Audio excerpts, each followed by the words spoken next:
Back in the day, when I used to watch Fresh Prince of Bel-Air, Will Smith, who played in the show, was carrying a cardboard cutout of Whitney Houston, and he was asked why he was carrying it. He replied, for keepsake, because she fell in the bath and broke. Years later, as it turns out, that's the way she passed. I have my own theories on this prediction, but I would love to know if you watched that episode and your own theories and opinions in the comment section below. Hi and welcome to my Soul Tribe. My name is Miriam Rose. If you like this video, please make sure to subscribe, set your bell on all, like, comment and share, as I really appreciate all of your support. Now let's get on with the video.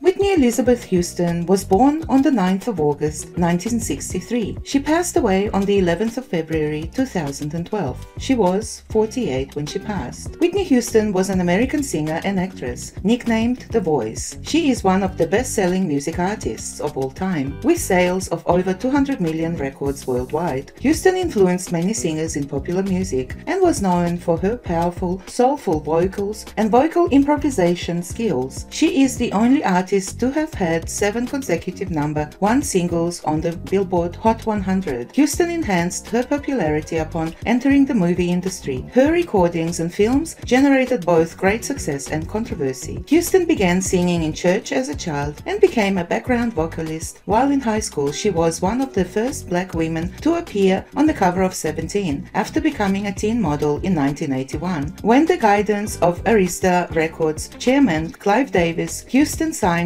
to the label at the age of 19. Her first 2 studio albums, Whitney Houston and Whitney, both peaked the #1 on the Billboard 200 and are among the best-selling albums of all time. Houston's 3rd studio album, I'm Your Baby Tonight, yielded 2 Billboard Hot 100 #1 singles, I'm Your Baby Tonight and All the Man That I Need. Houston made her acting debut with the romantic thriller film The Bodyguard in 1992, which became the 10th highest-grossing film to date, despite receiving poor reviews for its screenplay and lead performances. She recorded 6 songs for this film's soundtrack, including I Will Always Love You, which won the Grammy Award for Record of the Year and became the best-selling physical single by a woman in music history. The soundtrack for The Bodyguard won the Grammy Award for Album of the Year and remains the best-selling soundtrack album of all. Her drug use and tumultuous marriage to singer Bobby Brown received widespread media coverage. After a 6-year break from recording, Houston returned to the top of the Billboard 200 chart with her final studio album, I Look to You. On February 11, 2012, Houston accidentally drowned in a bathtub at the Beverly Hills Hotel in Beverly Hills, with heart disease and cocaine use as contributing factors. News of her passing coincided with the 212 Grammy Awards, which took place the following day of her passing and was covered internationally. An official biopic movie of Houston titled I Wanna Dance with Somebody was released in theaters December 23, 2022. In her early life, her father, John Russell Houston Jr., was an ex-army serviceman, a Newark City administrator who worked for then Newark Mayor Kenneth A. Gibson, and a manager of the Sweet Inspirations. Her elder brother, Michael, was a songwriter, and her elder maternal half-brother is former basketball player and singer Gary Garland. She also had an elder paternal half-brother, John III. Both of Houston's parents were African American. On her mother's side, it is alleged that Houston had Dutch and Native American ancestry. Through her mother, Houston was a first cousin of singer Dionne and Dee Dee Warwick, as well as a distant cousin of opera singer Leontine Price. Her godmother was singer Darlene Love, and family friend Aretha Franklin was considered an honorary aunt. Her parents later divorced. Houston was raised a Baptist, but admitted to being exposed to the Pentecostal church as well. Houston began singing in church choir at the New Hope Baptist Church in Newark, where she also learned to play the piano. By age of 11, she began performing as a soloist for the junior gospel choir. Houston met Robin Crawford while both worked as counselors at a youth summer camp in East Orange. The two became fast friends, and Houston later described Crawford as her sister she never had. Along with being best friends, Crawford would become a roommate and executive assistant. Following Houston's rise to fame, rumors began speculating that Houston and Crawford were lovers, which the two of them denied to the press. In 2019, 7 years after Houston's passing, Crawford admitted that their early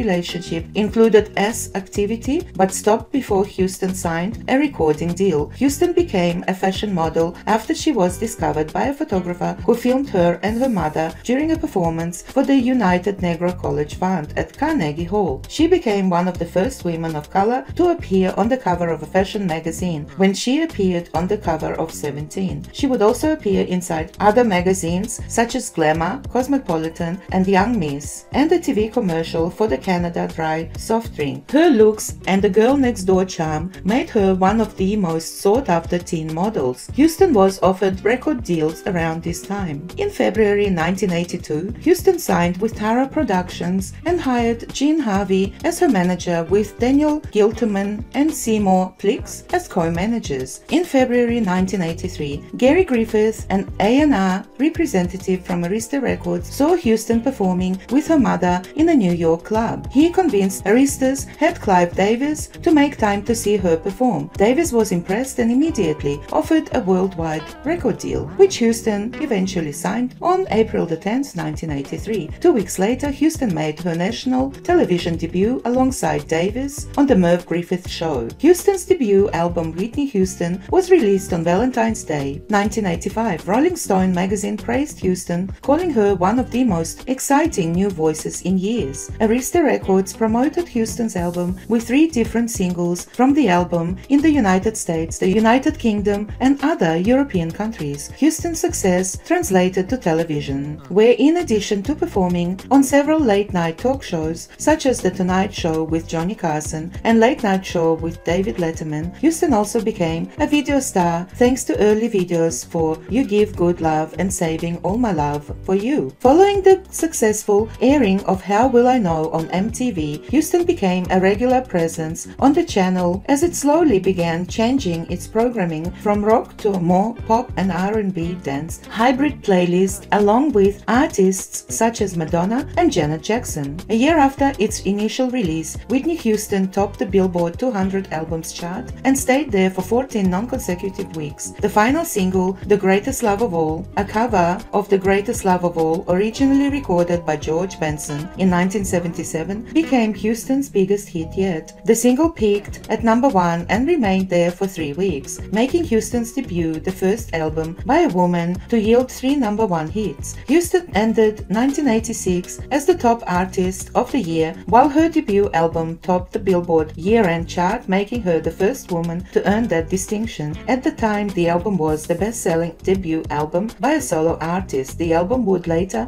be certified 14 times platinum for sales of 14 million units alone in the United States, while selling over 22 million copies worldwide. In July 1986, Houston launched her first world tour, the Greatest Love World Tour, where she performed mainly in North America, Europe, Australia, and Japan. The tour lasted into December, ending in Hawaii. At the 1986 Grammy Awards, Houston was nominated for 3 awards, including Album of the Year. Houston's second album, Whitney, was released in 1987. Many critics complained that the material was too similar to her previous album. Still, the album enjoyed commercial success. Houston became the first woman in music history to debut at #1 on the Billboard 200 albums chart and the first artist to enter the albums chart at #1 in both US and the UK, while also hitting #1 or top 10 in dozens of other countries around the world. The album's first single, I Wanna Dance with Somebody Who Loves Me, was also a massive hit worldwide, peaking at #1 on the Billboard Hot 100 and topping the single chart in 17 countries, including Australia, Germany, and the UK. Didn't We Almost Have It All, So Emotional, and Where Do Broken Hearts Go all peaked at #1 on the US pop chart, giving Houston a record total of 7 consecutive #1 hits. The previous record of 6 consecutive #1 hits had been shared by the Beatles and the Bee Gees. Houston became the first woman to generate 4 #1 singles from one album. Whitney has been certified diamond in the US for shipments of over 10 million copies and has sold a total of 20 million copies worldwide. In 1989, Houston formed the Whitney Houston Foundation for Children, a non-profit organization that has raised funds for the needs of children around the world. The organization cares for homelessness, children with cancer, cancer or AIDS and other issues of self-empowerment. During the Persian Gulf War in 1991, Houston performed the Star-Spangled Banner, the U.S. national anthem at Super Bowl at Tampa Stadium. Houston's vocals were pre-recorded, prompting criticism. Dan Claus, a spokesman for Houston, said, "This is not a Milli Vanilli thing. She sang live, but the microphone was turned off. It was a technical decision, partially based on the noise factor. This is a standard procedure at these events." Later in 1991, Houston put together her Welcome Home concert with HBO for the soldiers fighting in the Persian Gulf War and their families. The free concert took place in Norfolk, Virginia, in front of 3,500 servicemen and women. HBO descrambled the concert so that it was free for everyone to watch. The show gave HBO its highest ratings ever. Throughout the 80s, Houston was romantically linked to musician Jermaine Jackson, American football star Randall Cunningham, and actor Eddie Murphy. She then met R&B singer Bobby Brown at the 1989 Soul Train Music Awards. After a 3-year courtship, the two were married in 1992. Brown would go on to have several run-ins with the law for drunken driving, drug possession and battery, including some jail time. On March 4, 1993, Houston gave birth to their daughter, Bobby Christina Brown, who passed away on July 26, 2015, the couple's only child. Houston revealed in a 1993 interview with Barbara Walters that she had a miscarriage during the filming of The Bodyguard. With the massive commercial success of her music, film offers poured in, including offers to work with Robert De Niro, Quincy Jones and Spike Lee. But Houston never felt the time was right to make any films with these actors. Following the success of The Bodyguard, in which Houston starred as the main character, Houston embarked on another expensive global tour, the Bodyguard World Tour, in 93 and 94. Her concerts, movie and recording grosses made her the third highest earning female entertainer in 1993 and 94, just behind Oprah Winfrey and Barbra Streisand. According to Forbes, Houston placed in the top 5 of Entertainment Weekly's annual Entertainer of the Year ranking and was labeled by Premiere Magazine as one of the 100 most powerful people in Hollywood. In 1994, Houston attended and performed at a state dinner in the White House honoring newly elected South African President Nelson Mandela. At the end of her world tour, Houston performed 3 concerts in South Africa to honor President Mandela, playing to over 200,000 people. This made her the first major musician to visit the newly unified and apartheid-free nation following Mandela's winning election. Portions of Whitney, the concert for a new South Africa, were broadcast live on HBO, with funds of the concert being donated to various charities in South Africa. The event was considered the nation's biggest media event since the inauguration of Nelson Mandela. In May 2000, Whitney, The Greatest Hits, was released worldwide. The double disc set peaked at number 5 in the United States, reaching number 1 in the United Kingdom. In addition, the album reached the top 10 in many other countries. Though Houston was seen as a good girl with a perfect image in the 80s and early 90s, her behavior had changed by 99 and 2000. She was often hours late for interviews, photo shoots and rehearsals. She cancelled concerts and talk show appearances, and there were reports of erratic behavior. Missed performances and weight loss led to rumors about Houston using drugs with her husband. In January 2000, while traveling with Brown, airport security guards discovered half an ounce of marijuana in Houston's handbag at an international airport in Hawaii, but she departed before authorities could arrive. Charges against her were later dropped, but rumors of drug usage by Houston and Brown would continue to surface. Shortly thereafter, Houston was scheduled to perform at the Academy Awards, but was fired from the event by musical director and longtime friend Burt Bacharach. Her publicist cited throat problems as the reason for the cancellation. In May 2000, Houston's longtime executive assistant and friend Robin Crawford resigned from Houston's management company. In 2019, Crawford said she had left after Houston declined to seek help for her drug dependency. The following month, Rolling Stone published a story stating that CeCe Houston and others had held a July 1999 intervention in which they unsuccessfully attempted to persuade Houston to obtain drug treatment. In late 2003, Houston released her first Christmas album, One Wish, the Holiday Album, with a collection of traditional holiday songs. In December 2003, Brown was charged with battery following an altercation during which he threatened to beat Houston and then assaulted her. Police reported that Houston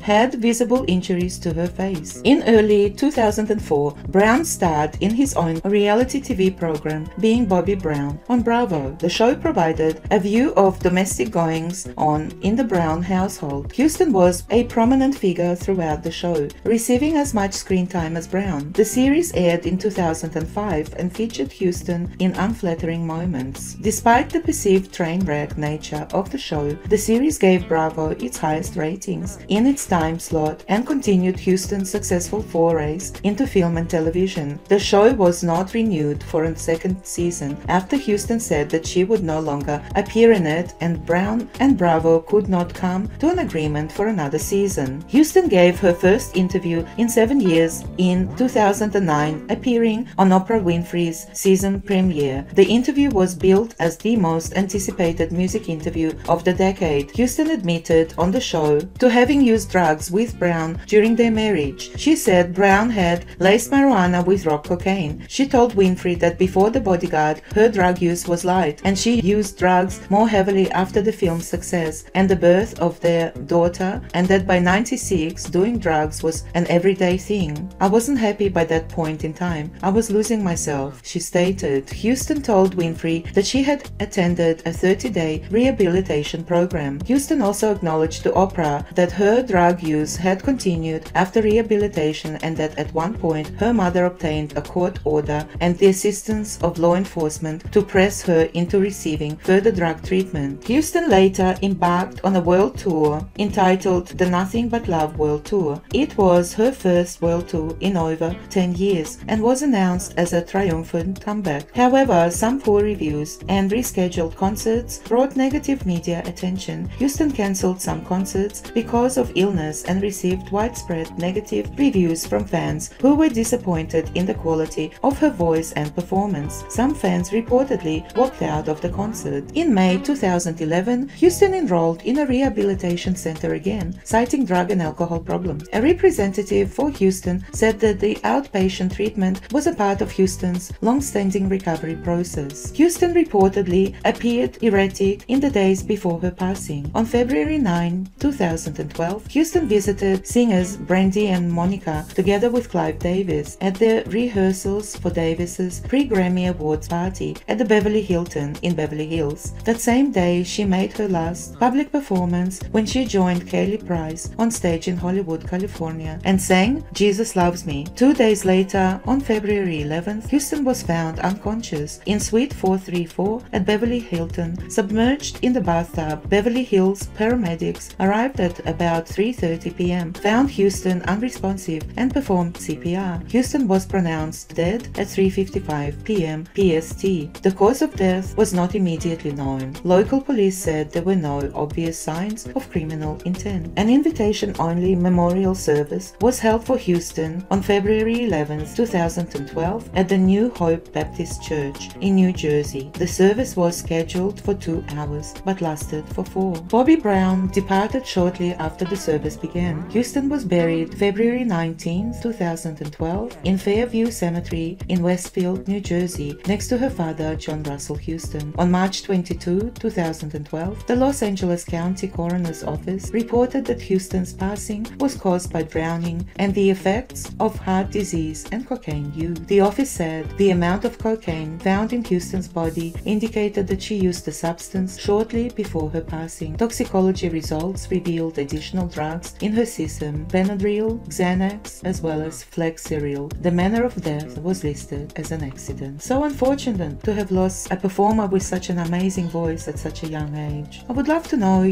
what you think of this story of the amazing Whitney Houston. Please leave your comments in the comment section below. And lastly, if you would like to expand your consciousness, then please visit my other channel called Miriam Rose too. With absolute gratitude, I love each and every one of you. Cosmic kisses to everyone. Till next time. Bye for now.